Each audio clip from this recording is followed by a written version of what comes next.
Merci, bonsoir à tous. Merci pour ces mots d'introduction. Donc on va effectivement parler de l'hôpital public. Alors je voudrais, avant de rentrer, si on peut dire, dans le vif du sujet, présenter d'abord l'association qui je viens en tant que président de l'association nationale Jean-Louis Mignin de lutte contre le harcèlement et la maltraitance des personnels à l'hôpital public. Donc c'est long, mais dedans il y a le nom d'un médecin que j'ai bien connu qui s'appelait Jean-Louis Mignin, qui a décidé le 17 décembre 2015 de se jeter du haut du 7e étage de l'hôpital Georges Pompidou, puisque il travaillait comme moi à l'hôpital Georges Pompidou, et donc l'association porte le nom de ce collègue qui est décédé à la suite d'un suicide, et on peut dire que ce qui s'est passé à cette époque, en 2015, a ému beaucoup de monde. Beaucoup de monde, bien entendu la collectivité hospitalière, les patients qui étaient suivis par ce collègue, qui était un collègue très attachant, qui était professeur de cardiologie, qui exerçait à Georges Pompidou comme moi. Nous avions des relations vraiment très, très amicales. C'était quelqu'un qui était respecté par son expertise dans le domaine des risques cardiovasculaires. Il était très apprécié de ses patients, il était très apprécié également de ses collègues, et nous l'avons vu souffrir, je l'ai vu souffrir avec d'autres collègues dans cet hôpital jusqu'au moment où il a décidé de mettre fin à ses jours. Alors c'est une histoire assez sordide parce que c'est pour nous, l'enquête judiciaire n'est pas terminée, mais nous avons des informations que je vous donnerai tout à l'heure qui ne sont pas encore officielles, mais qui le sont presque. Dans des conditions sordides, il a été amené à se suicider pour des raisons de maltraitance et de harcèlement qui était dû à plusieurs personnes, à la fois du côté de sa hiérarchie médicale, également du côté de la hiérarchie administrative. Et donc j'ai vu ce collègue brillant, vraiment, mon épouse qui était ici présente l'a connu également et était très attachée à cet ami. On l'a vu décliner sous les coups de butoir de ce qu'on appelle le harcèlement moral, qui est vraiment quelque chose d'extrêmement violent, qui est un délit, qui est rentré dans le code du travail et dans le code pénal il n'y a pas si longtemps que ça, en 1998, à l'initiative de Marie-France Irigoyen, qui est une psychiatre de réputation internationale et qui a fait introduire dans le code du travail et le code pénal ce harcèlement moral, cette notion de harcèlement moral qui est quelque chose de très violent.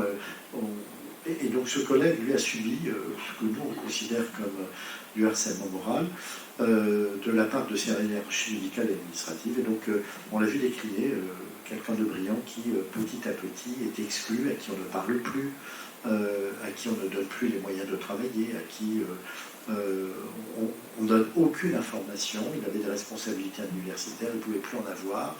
Il s'est absenté pendant 9 mois, en arrêt maladie. Il était en centre spécialisé et au bout de 9 mois, le 14 décembre 2015, il revient à Georges Pompidou dans un état pire qu'avant.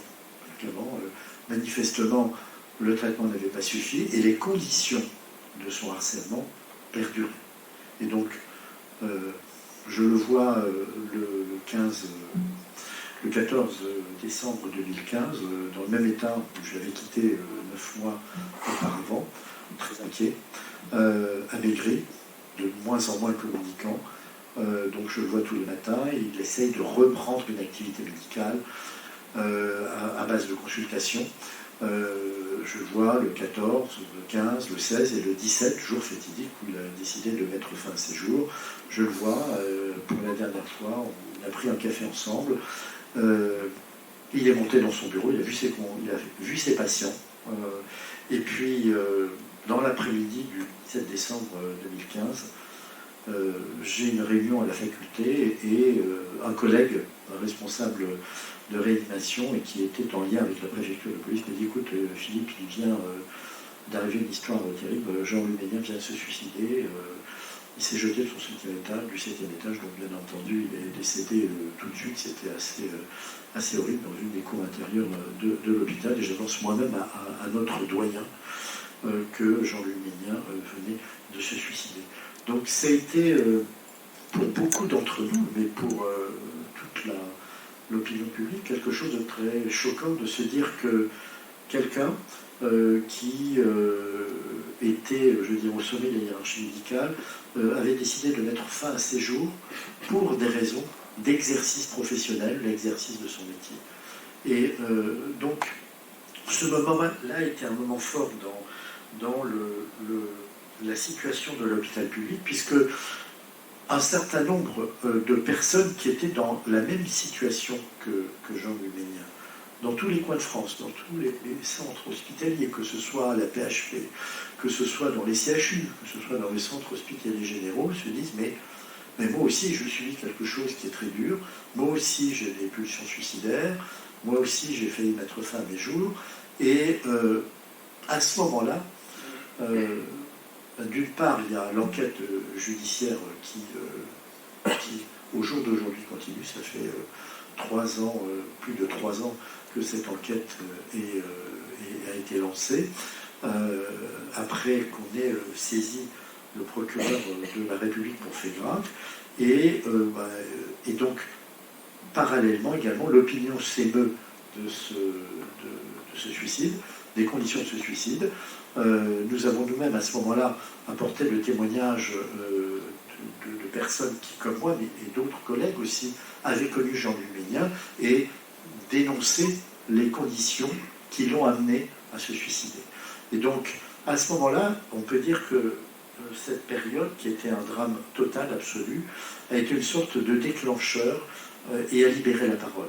Un certain nombre de personnes, beaucoup, au début des dizaines, la réunion fondatrice de l'association nationale Jean-Louis Ménien, que je préside et que j'ai fondée avec quelques-uns, remonte à peine de 3 ans, dans les mois qui ont suivi le suicide de Jean-Louis Ménien, parce qu'il y a eu justement une réunion fondatrice quelques mois avant que l'on fonde l'association et quelques semaines après le suicide de Jean-Louis Ménien, où on s'est réunis dans un hôtel parisien avec un certain nombre de personnes venant de différents coins de province et qui apportaient leur témoignage de ce qu'ils subissaient au quotidien. Et là, on s'est dit, mais on ne peut pas en rester là, on va simplement dénoncer ce que Jean-Louis Ménien a subi. Il faut qu'on prenne, qu'on crée une association qui a pour objectif d'analyser ce qui se passe, d'essayer de comprendre quelles sont les raisons de ce phénomène, des suicides. Et on a des exemples en France qui sont très clairs. Il suffit de se projeter il y a une dizaine d'années, c'était France Télécom. Donc 10 ans après, il a fallu 10 ans pour qu'on reconnaisse qu'il y a eu 32 suicides, plus d'une trentaine de suicides à France Télécom. Il a fallu 10 ans pour que les personnes qui ont été responsables des conditions qui ont amené à ces suicides soient amenées devant la justice et soient amenées à se justifier. Et donc, ce qui se passe au niveau de l'hôpital public, les suicides, ce n'est que la partie émergée de l'iceberg, parce que, bien entendu, c'est très choquant, mais ces suicides, il y en avait eu avant, mais ils n'avaient pas été médiatisés. Il y en a eu après, ils ont été un peu plus médiatisés, parce que, après ce qui était arrivé à Jean-Louis Ménien, professeur de cardiologie, dans un grand hôpital parisien, eh bien, on a fait le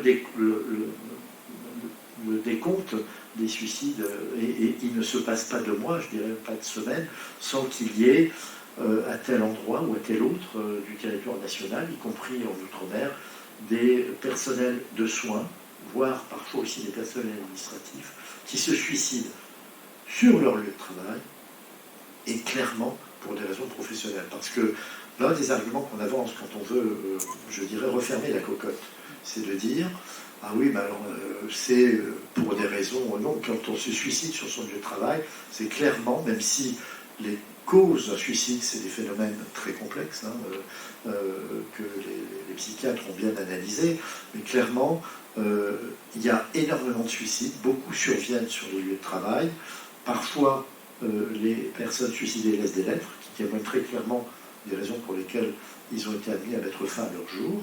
Et donc, il y a cette litanie des suicides qui, depuis le suicide de Jean Leménien, continue, semaine après semaine, à, je dirais, nous remuer et nous dire c'est pas possible, il faut que ça s'arrête.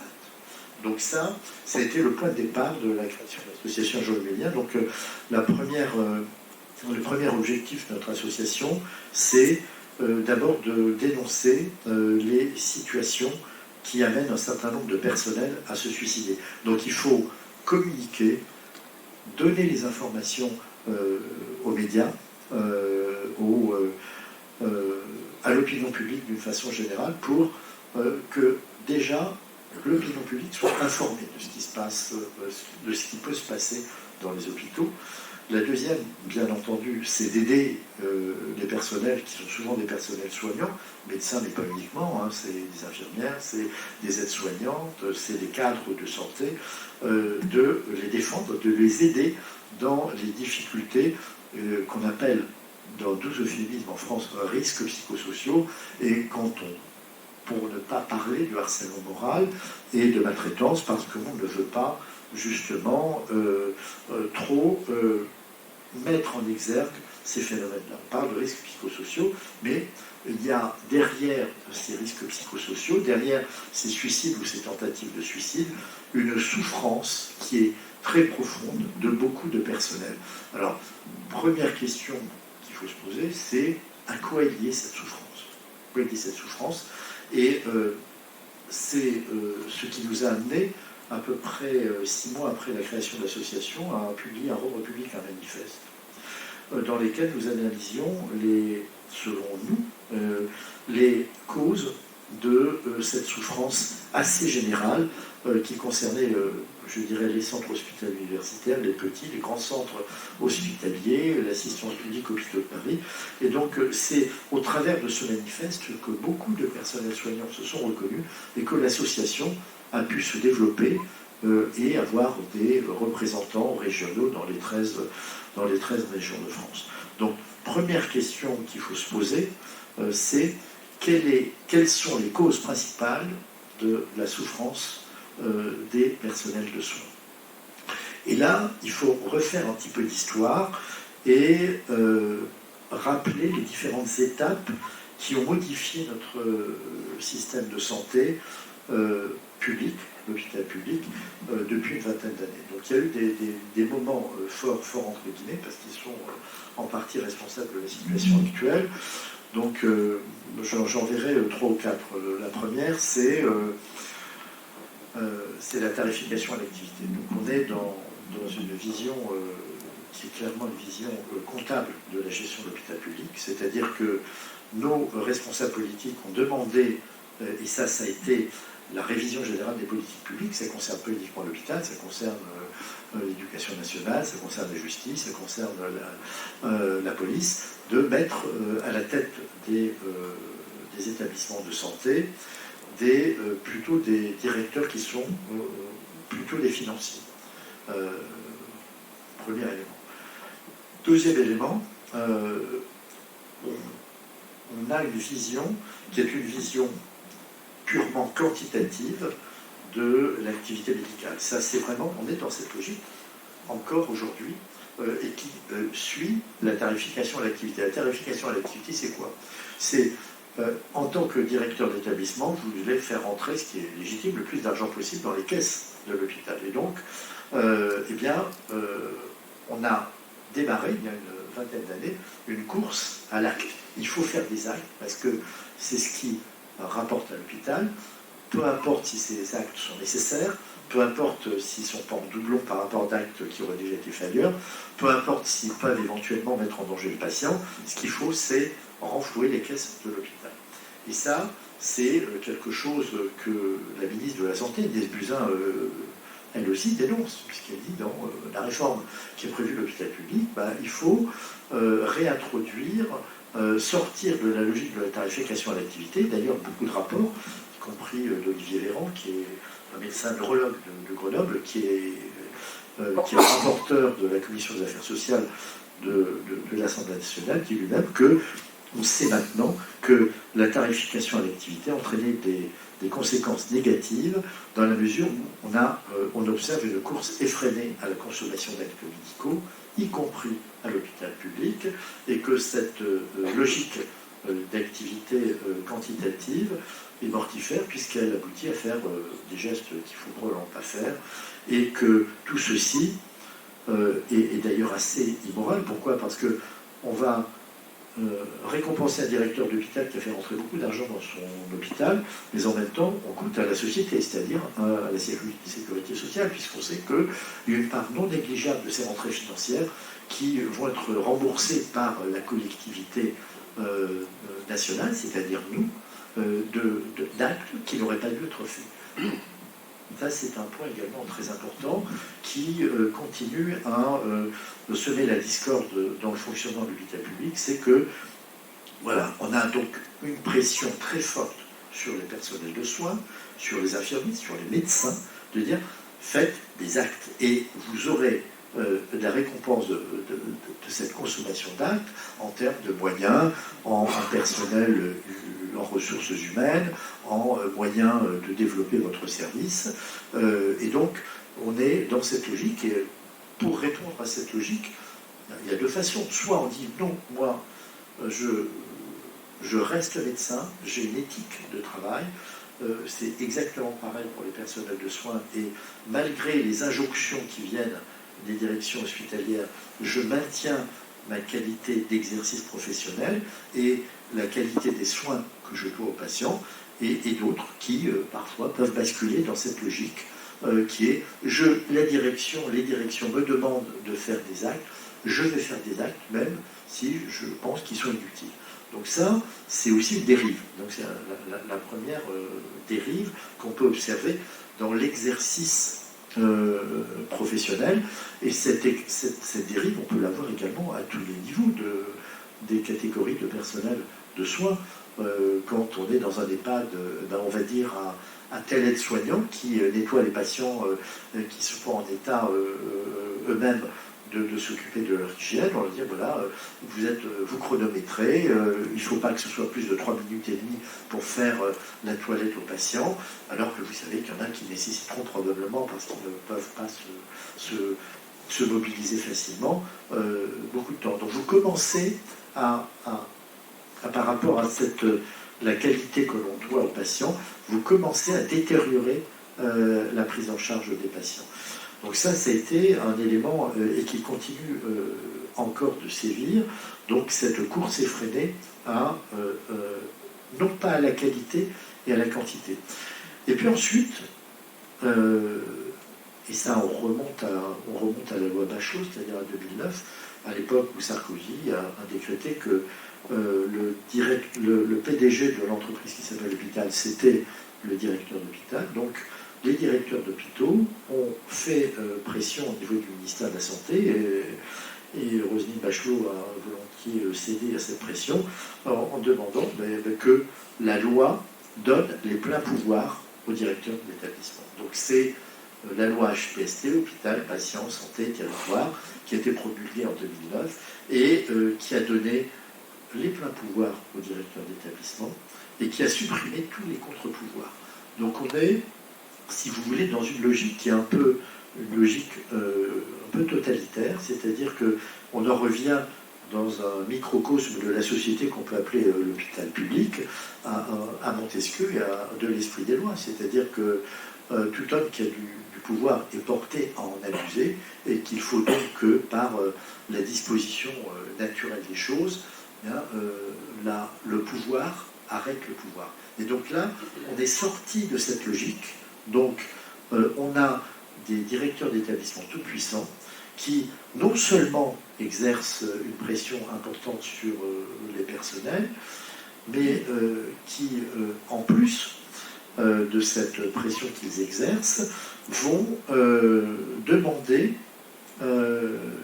au personnel de sortir d'une logique bienveillante. Donc le personnel ne compte plus, il n'est plus respecté dans beaucoup d'établissements, aussi bien en tant qu'individu qu'en tant que collectivité, et ça peut se résumer de façon extrêmement simple. Quand vous allez dans un hôpital, vous êtes au contact des personnels de soins, ils vont vous dire il y a une perte de sens totale. On me demande de faire des choses que je sais que mon éthique réprouve, et de là survient le phénomène qui peut aboutir au suicide.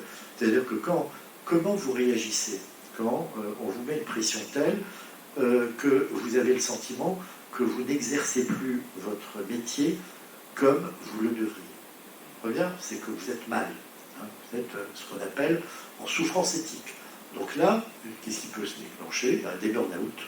Donc dire je ne suis pas bien, je décline, je ne veux pas mettre les patients en danger. Certains s'arrêtent de travailler, sont en arrêt de travail. D'autres quittent l'hôpital en disant moi je ne veux pas accepter de travailler dans ces conditions, je ne peux pas accepter de travailler dans ces conditions. Et puis ça peut aller jusqu'au suicide ou tentative de suicide. Donc c'est ça la réalité de ce phénomène. Donc vous avez bien vu que l'extrême c'est le suicide ou la tentative de suicide, mais auparavant il y a des conditions d'exercice professionnel, et c'est pas uniquement une question financière. C'est si on pense que on va régler le mal-être des personnels de soins en réinjectant du financement, certes, il va falloir le faire, mais ce n'est pas suffisant. Il va falloir changer radicalement les conditions d'exercice des personnels à l'hôpital public qui sont méprisés, pas entendus, et d'ailleurs les projets médicaux eux-mêmes sont réalisés par les directeurs d'hôpitaux. Vous savez, il y a dans l'équilibre des pouvoirs soi-disant des pouvoirs à l'hôpital, vous avez le directeur général, et puis qui va s'appuyer sur une collectivité médicale qui est rassemblée sous le nom de commission médicale d'établissement, la CME. Cette CME, actuellement, c'est une chambre d'enregistrement. Les projets médicaux sont élaborés dans un petit comité, une sorte de cabinet noir. Vous allez avoir le directeur d'établissement, un président de CME qui a été certes élu par ses pairs, mais qui n'a quasiment pas de pouvoir législatif en termes de réglementation.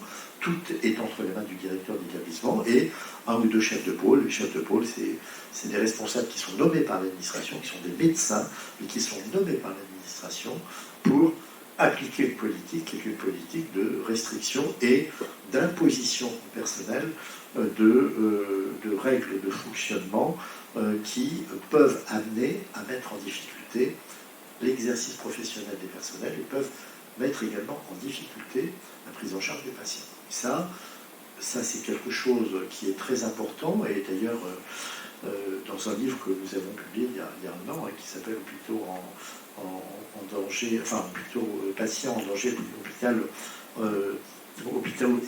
et patients en danger, qui est sorti chez Flammarion. Vous voyez ce livre. Alors malheureusement il est épuisé, mais il est en train d'être réédité en livre de poche, Hôpitaux en détresse, patients en danger, où il y a un certain nombre d'exemples de ces phénomènes qui peuvent aboutir à, d'une part, à un mal-être des patients, des personnels, qui aboutit aussi à des prises en charge désastreuses pour les patients. Alors ça, c'est vraiment quelque chose qu'il faut avoir à l'esprit, parce que c'est général, nous, au niveau de l'association, notre rôle, c'est d'avoir une certaine, je dirais, une vision en termes de fréquence de ces phénomènes-là. J'ai renoncé, on a très longtemps sur le site de l'association, nous mettions à jour régulièrement une carte nationale des situations de harcèlement et de maltraitance. Ça s'est arrêté il y a à peu près un an, mais on va le reprendre. On était à 500 situations de maltraitance. On devrait être maintenant à 600 ou 700, si vous voulez. Et encore, ce n'est que l'arbre qui cache la forêt, parce que quand vous avez dans un établissement des personnels, un ou plusieurs personnels qui sont en danger pour des raisons de souffrance liées à leur exercice professionnel, aux pressions anormales qu'on exerce sur eux, certains se manifestent à l'association. Donc je vous ai dit que la parole avait été libérée dans la suite après le suicide de Jean-Louis Bénien, mais ces mêmes personnels lui disent oui, mais vous savez, dans mon établissement, j'ai d'autres personnes qui sont en souffrance comme moi, mais elles ne veulent pas témoigner parce qu'elles ont peur des représailles. Et ça, c'est aussi quelque chose qu'il faut savoir, c'est-à-dire que dans un espace qui s'appelle l'hôpital public, qui devrait être un lieu de bienveillance et d'écoute, eh bien, on peut exercer à tout moment des représailles sur des personnels qui manifesteraient soit auprès des patients, soit auprès des médias, par exemple, leurs souffrances, qui témoigneraient de leurs souffrances et du mal-être qu'elles ressentent. Et ça, cette pression, elle existe, il faut le savoir. Vous savez que quand un personnel de soins décide de dénoncer ces conditions de travail, eh ben on va lui dire, vous êtes sorti de votre droit de réserve et on va exercer des représailles contre vous. On peut vous donner un avertissement, on peut vous déclasser, on peut vous harceler, on peut vous maltraiter, on peut vous mettre au fond du trou. C'est ça aussi la logique de ce fonctionnement, qui est un fonctionnement extrêmement vertical, autoritaire, imposé parce que les textes de loi donnent au directeur d'établissement les pleins pouvoirs. Et ça, c'est quelque chose qu'il faut avoir conscience, parce que c'est l'un des phénomènes qui, moi, me choque le plus dans l'exercice actuel que j'ai à l'hôpital public, c'est cette transformation négative d'un outil qui faisait l'admiration de la plupart des pays qui nous environnent. Je veux dire, il y a 15 ans, la France était en première position. Actuellement, ce n'est plus le cas. Nous avons heureusement encore un système qui tient, mais vraiment avec des rustines, mais chaque année, on perd des positions. Actuellement, on est en 14e ou 15e position. Donc, ce système est en train de décliner, alors qu'on est dans une logique financière pure. Eh bien, on perd de plus en plus d'argent. Pourquoi ? Tout simplement parce que le personnel n'en peut plus. Vous savez, à un moment donné, quand vous forcez le personnel dans toute entreprise, quelle qu'elle soit, y compris aux États-Unis, en Europe, et on sort du domaine de la médecine, il faut un minimum d'adhésion des personnels à une logique de fonctionnement. Et si cette adhésion n'existe pas, eh bien, vous allez avoir un personnel qui est en stand-by, qui fait le minimum, qui dit moi je sais, j'ai pas envie de travailler dans ces conditions-là, je m'en vais, ou alors je me protège parce que si j'essaye de surnager dans ce système-là, eh bien ça va me retomber dessus.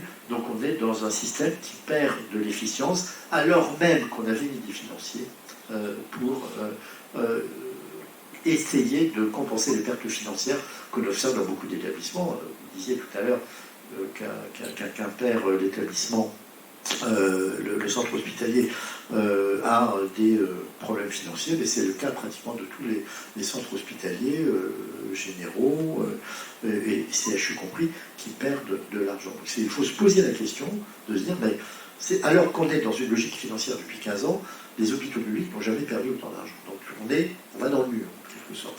Et tout à l'heure, on parlait de l'outil qu'on avait, et on est en train de se rendre compte qu'il se détériore de jour en jour. On se dit, mais finalement, dans cette situation-là, pourquoi l'hôpital s'appauvrit ? Alors, il s'appauvrit, vous avez bien compris, parce que quand vous avez des centaines, des milliers de personnes qui sont en arrêt maladie, en congé longue durée, qui ne se sont pas remis après des tentatives de suicide, qui sont mises au placard depuis 5 ans, 10 ans, 15 ans, tout ça, c'est effectivement une perte sèche et un gâchis effroyable en termes de compétences humaines. Ensuite, vous avez de plus en plus de personnes, toutes catégories de personnel confondus, qui quittent l'hôpital. Mais en quantité énorme. Les médecins, les chirurgiens, les infirmiers, et contrairement à ce qu'on pourrait penser, ce sont les meilleurs d'entre eux qui partent. Parce que c'est ceux qui ne veulent plus travailler dans ces conditions-là. Ceux-là prennent la décision de partir, et donc c'est un appauvrissement pour l'hôpital. Vous savez quand même qu'il y a des statistiques qui s'aggravent d'année en année. Quand on voit les praticiens hospitaliers à l'échelon national, les praticiens hospitaliers temps plein, il y a plus de 30% des postes qui ne sont pas pourvus. D'accord? Et si on voit les praticiens hospitaliers temps partiel, c'est presque 1 sur 2. Donc on est dans un sous-effectif généralisé à l'échelon national. Alors, c'est intéressant de dire à un moment donné des déserts médicaux, mais les hôpitaux publics sont en train de devenir eux-mêmes des déserts médicaux parce que il y a une fuite de toutes les catégories de personnel et je dirais la République en marche, en même temps, les jeunes ne veulent plus rester à l'hôpital. Pourquoi? Parce que les jeunes se rendent compte de ce qui se passe, ceux qui sont en formation, ils disent, bon, c'est pas pour moi, parce que je ne veux pas dépendre d'un directeur d'hôpital qui, à un moment donné, va me dire, votre activité, elle ne rapporte pas, alors que j'ai investi pour prendre en charge certaines pathologies lourdes des années et des années. Je ne veux pas me retrouver dans cette situation. Je vois comment mon chef de service, les difficultés qu'il a pour maintenir un niveau de qualité d'exercice professionnel dans son domaine de spécialité, et je ne veux pas ça pour moi. Donc les jeunes ne veulent plus rester à l'hôpital, non seulement pour des carrières hospitalières, mais également pour des carrières hospitalo-universitaires.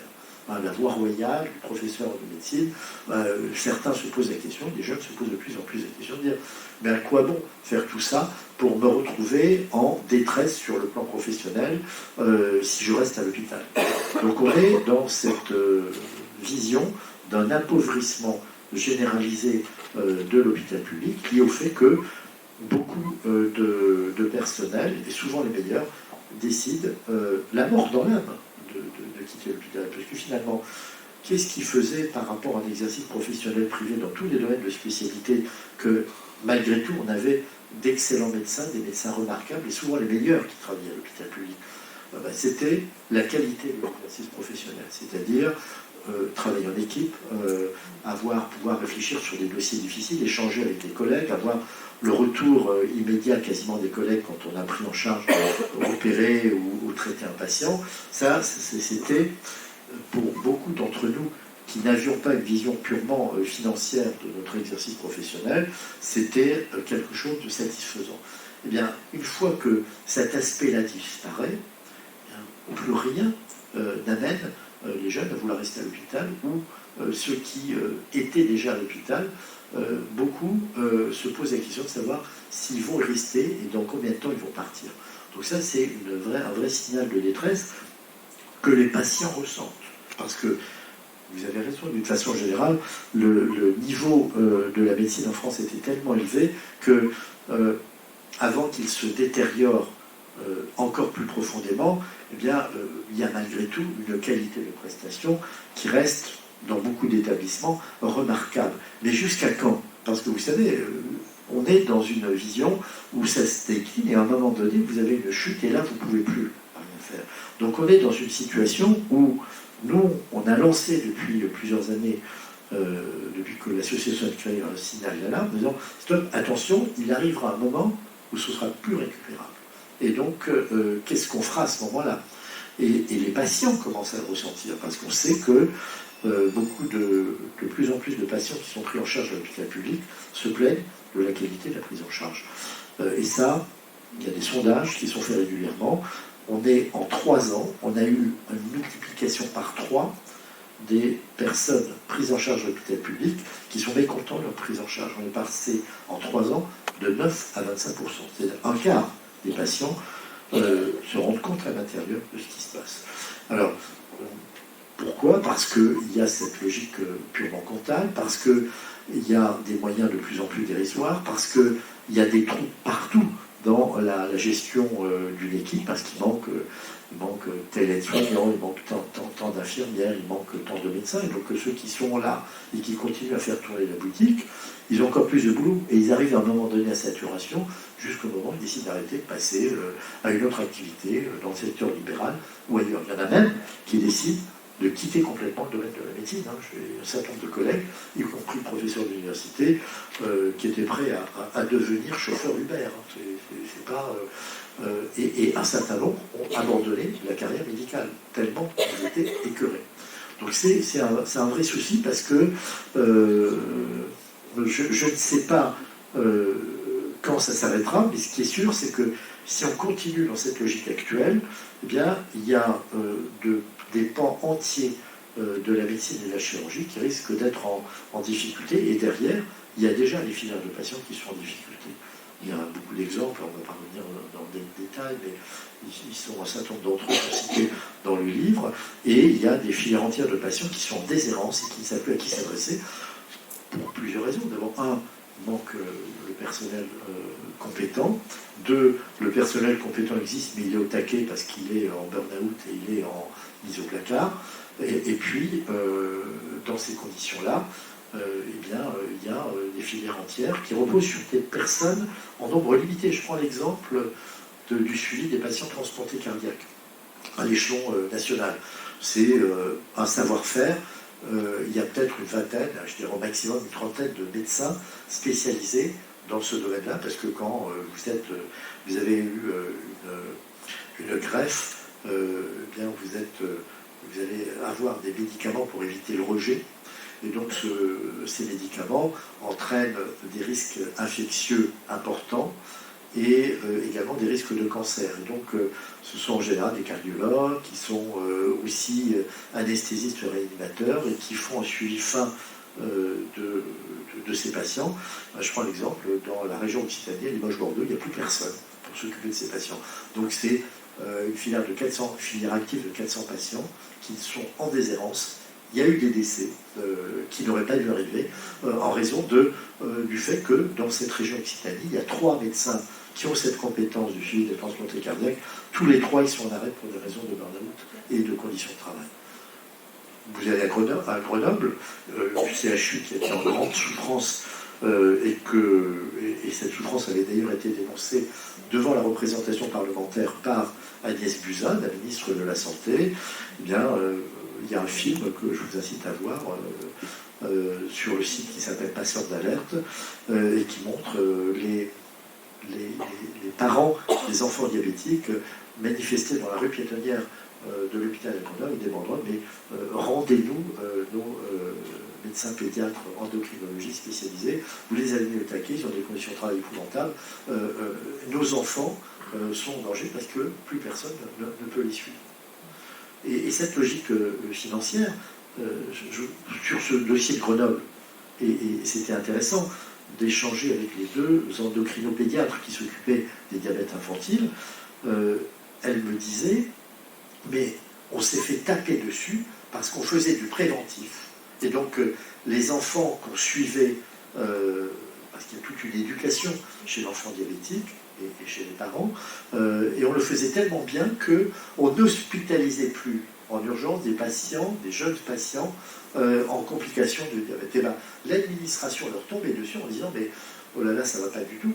Vous préféreriez probablement qu'on ne fasse pas du préventif et que ça rapporte plus à l'hôpital d'avoir des complications. C'est des conditions qui sont absolument incroyables. Donc on a reproché à ces médecins qui faisaient très bien le travail de le faire trop bien au point de ne pas rentrer suffisamment d'argent dans l'hôpital. Vous voyez qu'on est dans une logique financière et soit on fait du quantitatif, c'est ce qu'on est en train de faire actuellement, soit on rétablit l'ordre normal des choses, qui est de dire que chaque patient doit être vu sous un angle absolument pas comptable, et dire quel est l'intérêt du patient, et moi, quels sont les moyens que je déploie pour le prendre en charge au mieux de ce que la science médicale nous offre actuellement. Alors, une fois qu'on a dressé ce constat, alors, quelles sont les actions à faire? Il y en a qui, pratiquement aucune, ne coûtent de l'argent. Pratiquement aucune. La première, c'est d'arrêter la politique de complaisance et de laxisme vis-à-vis des harceleurs. Clairement, la plupart du temps, quand il y a des phénomènes de harcèlement dans un hôpital, soit ils sont limités, soit ils sont nombreux, à ce moment-là on parle de maltraitance institutionnelle, donc nous alertons le ministère, qui ne fait pas grand-chose, parce que c'est la responsabilité du ministère de mettre de l'ordre dans l'organisation d'un hôpital où il y a beaucoup de maltraitance institutionnelle. Donc là, il faut cesser le laxisme ambiant qui consiste à dire, bien, j'applique une logique financière en tant que directeur d'établissement et je vais m'appuyer sur des personnels qui doivent faire appliquer cette logique financière. Et si eux, pour faire appliquer cette logique financière, ils sont amenés à être maltraitants vis-à-vis de leur personnel, je fermerai les yeux. Ça ne doit plus avoir lieu, parce qu'on a des exemples qui sont des exemples à foison. Moi, je ne trouve pas normal que des personnes qui ont été condamnées en justice de façon définitive pour phénomène de harcèlement, pour harcèlement moral, eh bien, aucune sanction disciplinaire ne soit prise contre eux, et que même on puisse les promouvoir à des postes de responsabilité encore plus élevés. Donc là, ça ne coûte pas d'argent de commencer à appliquer une politique de rigueur vis-à-vis d'actes de harcèlement. Parce que vous avez bien compris que ce qu'on dénonce, nous, c'est un système qu'on a mis en place très progressivement depuis une vingtaine d'années, qui aboutit à ces excès. Mais il y a bien sûr des responsabilités individuelles. Parce que quand, à un moment donné, vous avez un personnel, quel qu'il soit, médical ou administratif ou de soins, qui maltraite les personnes qui sont sous sa responsabilité, il y a des responsabilités individuelles, on n'a pas le droit de le faire. Donc il y a des responsabilités individuelles, on ne peut pas dire ah ben, c'est le système qui m'oblige à faire, parce qu'on a affaire à des adultes, des personnes responsables, et qu'elles engagent leurs responsabilités. Et d'ailleurs, il y a une jurisprudence qui évolue de plus en plus et qui pointe ces phénomènes de harcèlement et aboutit à des condamnations. Alors on dit pas assez à notre gré, parce que finalement, 98, c'est récent dans l'arsenal judiciaire qu'on introduise le harcèlement moral comme un délit, et donc il faut que les magistrats s'habituent un petit peu à gérer, parce que c'est pas facile. Vous savez, quand vous êtes harcelé, c'est en général par une ou plusieurs personnes qui sont des pervers narcissiques et qui se protègent. Vous, c'est pas notre culture, nous, quand on est personnel de soins, de garder tous les mails, etc. Et puis de les restituer pour essayer de prouver à un moment donné qu'on est harcelé. Donc c'est pas la culture des personnels de soins. Et puis en général, quand vous êtes harcelé, vous savez, vous vous en rendez compte souvent très tardivement. C'est-à-dire que c'est un déclin très très progressif de vos capacités. Ça aboutit à un moment donné à même vous remettre en cause. Vous dites si il m'arrive autant de malheur, c'est probablement que je l'ai mérité. Et ça, c'est dans tous les items. C'est les pulsions suicidaires. Alors de temps en temps, je passe sous un pont, j'ai envie de me jeter. Alors heureusement, tous ne passent pas à l'acte, et certains malheureusement y passent. Et puis le fait que je me dévalorise moi-même parce qu'il arrive tellement de choses énormes que je pense en avoir une part de responsabilité. Et c'est ça tout le côté violent, extrêmement glaçant du phénomène de harcèlement moral, qui arrive à dévaloriser, se dévaloriser soi-même en conséquence d'actes que vous n'avez pas perçus tout de suite comme étant des actes amenant ou pouvant vous amener à vous isoler, et à ce moment-là, ben, vous êtes un peu démuni, parce que dire, bah, ce mail, je l'ai effacé, ce courrier, je ne sais plus ce que j'en ai fait, et donc, il peut y avoir des difficultés à démontrer sur le plan judiciaire que vous avez été victime de harcèlement. D'ailleurs, ça me fait penser que, puisque tout à l'heure je parlais de l'affaire Jean-Louis Magnin, bah, les informations qui vous sont remontées sont très vont dans le sens de ce que nous on disait depuis très longtemps, puisqu'il y a des mises en examen à la fois de la hiérarchie médicale et de la hiérarchie administrative de l'hôpital Georges Pompidou à l'époque où Jean-Louis Magnin s'est suicidé, qu'il y a même un président de CRE qui est aussi mis en examen et qui est toujours en exercice à Georges Pompidou, que la PHP en tant que personne morale est mise en examen. Donc, si vous voulez, l'association Jean-Louis Magnin s'est faite énormément critiquée par les directions, en particulier la direction de la PHP, quand on a dénoncé les conditions qui ont abouti au suicide de Jean-Louis Magnin, mais les magistrats, deux magistrates en l'occurrence, du pôle santé à Paris, ont fait leur travail et ont considéré qu'il y avait suffisamment de charges pour mettre en examen ces personnes que nous dénoncions comme étant responsables du suicide de Jean-Louis Magnin. Et il y a de plus en plus d'affaires qui sortent, qui pointent ces responsabilités. Le seul problème, c'est un problème de temps. Un problème de temps. Parce que, en général, quand vous voulez démontrer que vous êtes harcelé, vous êtes face à l'institution. Vous êtes face au directeur d'établissement, à l'agence régionale de santé. C'est le pot de terre contre le pot de fer. Donc vous allez... les procédures judiciaires sont très longues. Vous allez entamer une procédure administrative, voire pénale. En première instance, 2 ans minimum. regardez, pour Jean-Louis Ménien, c'est un suicide, mais c'est à 3 ans et l'enquête n'est pas terminée, même s'il y a eu déjà des mises en examen. En général, quand la personne obtient gain de cause en première instance, ben, qu'est-ce que va faire la direction? On va dire, ben, on fait appel. Donc, on rajoute 2 ans.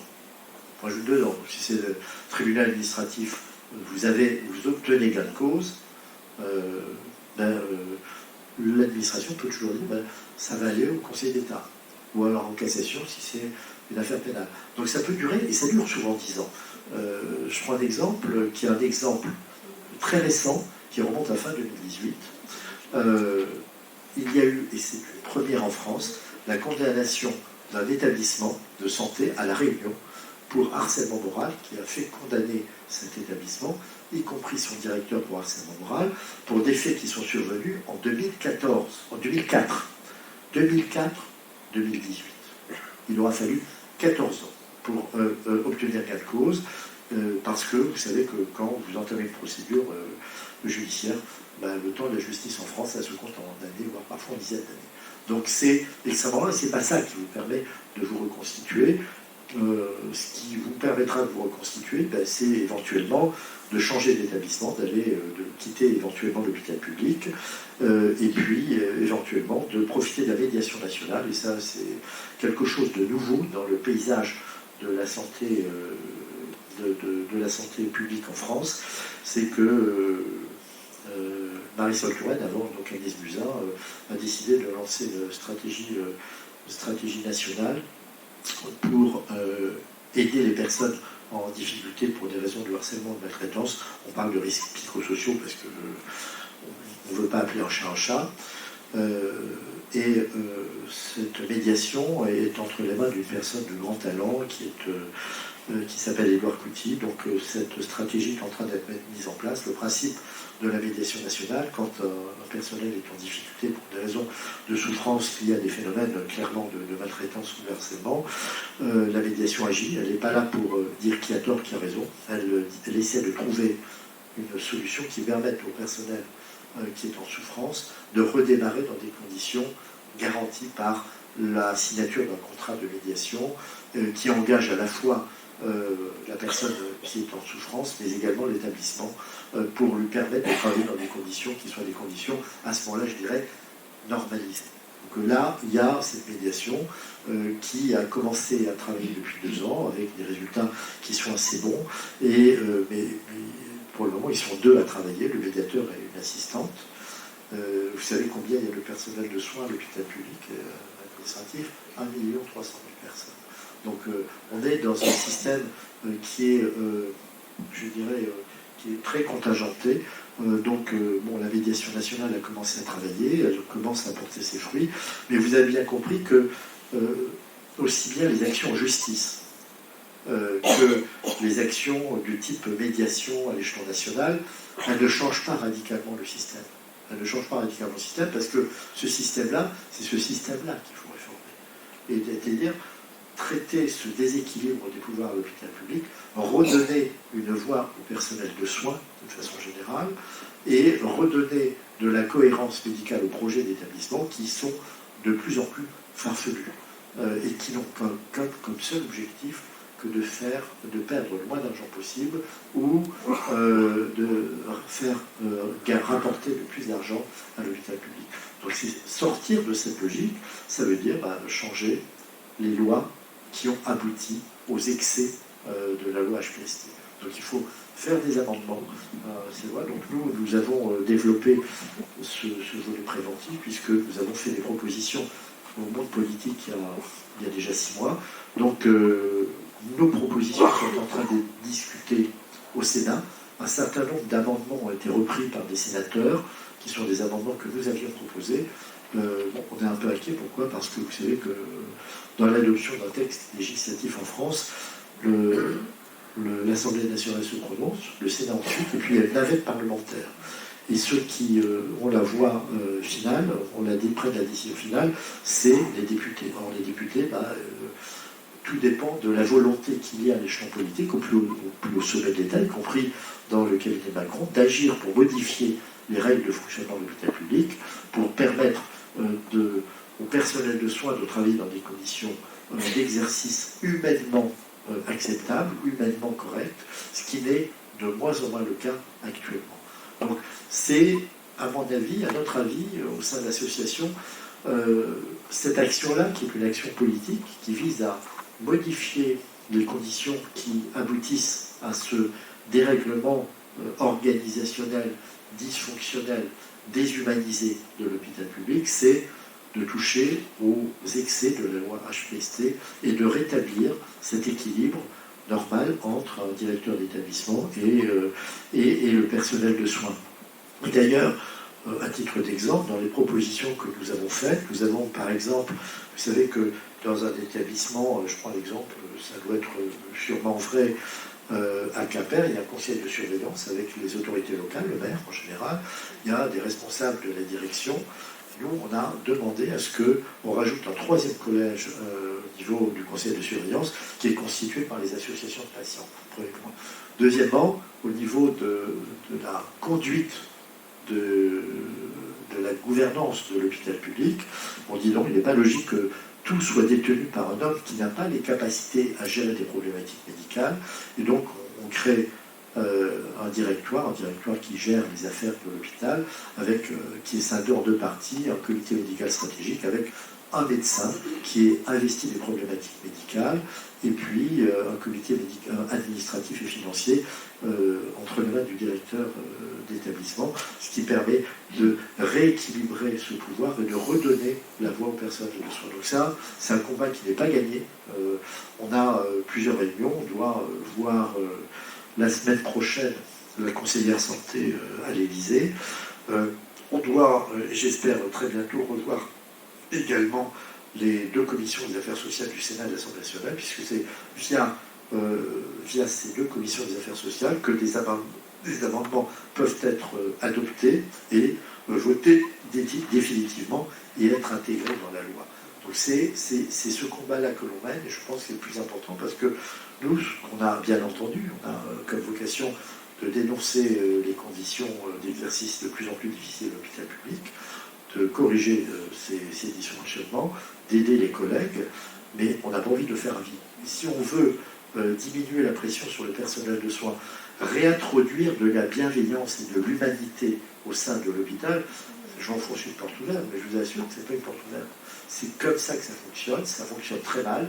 Il y a un hôpital public qui devient déshumanisé, et c'est au moment justement où il se passe ces phénomènes que je vous décris, qu'on fait de la com, c'est-à-dire on fait des chartes de bientraitance, on les écrit, on les rédige, ça c'est pour la communication, on les range sur une étagère, et la logique de fonctionnement de l'hôpital est celle que je vous ai décrite. Et on continue, comme si ces chartes de bienveillance et de bientraitance n'avaient jamais été écrites. C'est ça les enjeux du système de santé publique, à notre sens, pour les années à venir, c'est de revenir complètement en arrière par rapport à cette logique suicidaire qui aboutit à affaiblir l'hôpital public, à faire partir les meilleurs de ses personnels et à mettre en danger de plus en plus les filières de patients.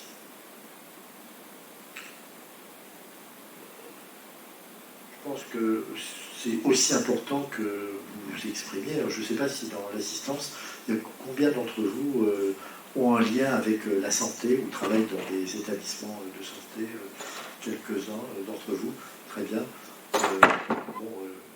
Tout le monde, vous pouvez bien sûr tous vous exprimer et peut-être transmettre également votre sentiment, vos expériences, poser des questions. Je suis bien entendu tout disposé à répondre.